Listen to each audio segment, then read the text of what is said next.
Now, it's very likely that a number of jobs you're going to do are going to be conversions of existing sites into WordPress. In fact, that's about all I've been doing over the last couple of years. And it's a slightly different process than when you're actually creating a new design in WordPress. And I want to go through that with you and show you an example of a site that I converted.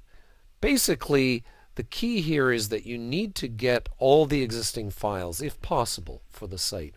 Sometimes that's not doable, but at the very least you'll want the graphical elements for it, obviously. Even if that just means getting the original PSD files, you might have to do some cutting and so forth, but at the very least get all the graphical elements. And you can do this through your browser, of course. If worse comes to worse, you can just literally grab them out of the browser. And I've had to do that on occasions when there's been a problem, the client can't actually access their site and all of this sort of thing. Then at that point you're going to look over the site design and the CSS, start examining them, use your Firebug or whatever program you're using in your browser to look at the site, and it just helps to, I find, to visually go over the site using a program in your browser, see where all the structures are, and then think about how is this going to fit into WordPress's structure. So what belongs in header.php, what goes in footer.php. This is usually pretty straightforward, and you'll see this in the example. Now, this is a very important stage right here. Making detailed notes about current and proposed, because quite often the client's wanting to add things as well to the site. What is the functionality they're going to need? Now we're totally aside from design, although there may be some design implementation issues. But you've got to make sure you know how to implement forms, for example. How are you going to replicate some e-commerce functionality they might have? Social media, rotating images, all of these sorts of things. You need to sort of plan ahead, have a list in your head of what you're going to be doing. Then you can start a child theme, of course, and then begin adding, if necessary, any HTML or CSS selectors to the files for the template.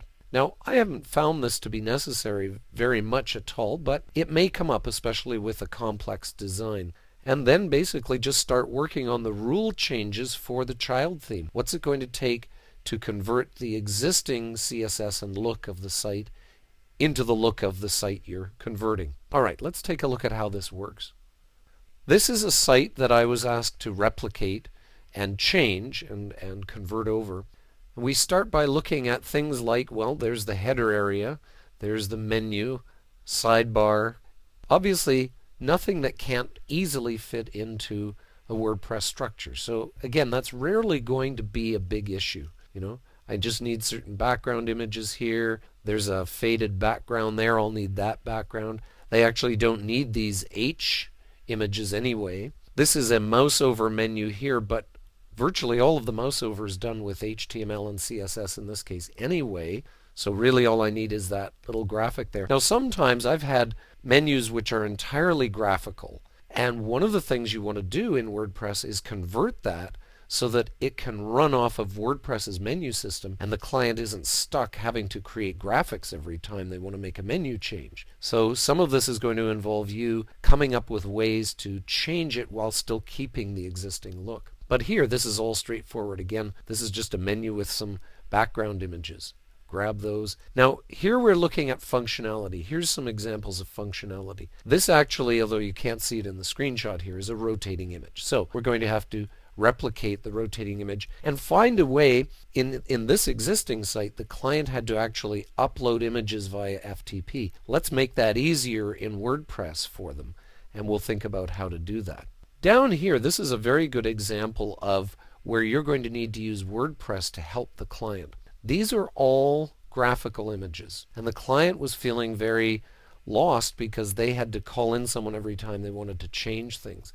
They wanted to keep the sort of general look but have control over them. And these are perfect examples of widget areas. So we know in our head right away we're going to need some widget areas down below there. The menu, they actually didn't want the menu area down at the bottom after all, so we'll see how we dealt with that later as well. So there's some examples of things we need to look for in terms of functionality, what we're going to have to do. The shopping cart, by the way, it turned out they didn't want the shopping. In fact, it wasn't even being used at that point, so they didn't even need it anymore. WordPress, of course, could have handled that, but we didn't need to worry about it. Okay, let's take a look at what we came up with in the end before we get into the details. And in fact, we're going to leave the details of how a lot of this was done until the next video. But just to give you an idea, here it is. Again, very, very simple changes. We are just changing color, for example, from orange to red. Very, very simple stuff. And there's those images down at the bottom. Those are now all controlled by the client. Okay, so they can put in whatever they want there. And we, in fact, have the menu that was down here below. All the structure for that menu actually exists. It's just hidden because the client wasn't sure. They decided they didn't want it in the end, but it's literally just hidden away. And if they do want it back, they can easily bring it back with some CSS changes. So there's some planning ahead that was done as well. Okay, we're just about out of time for this video, but let's get into the actual coding that was done to make this conversion happen from this original website.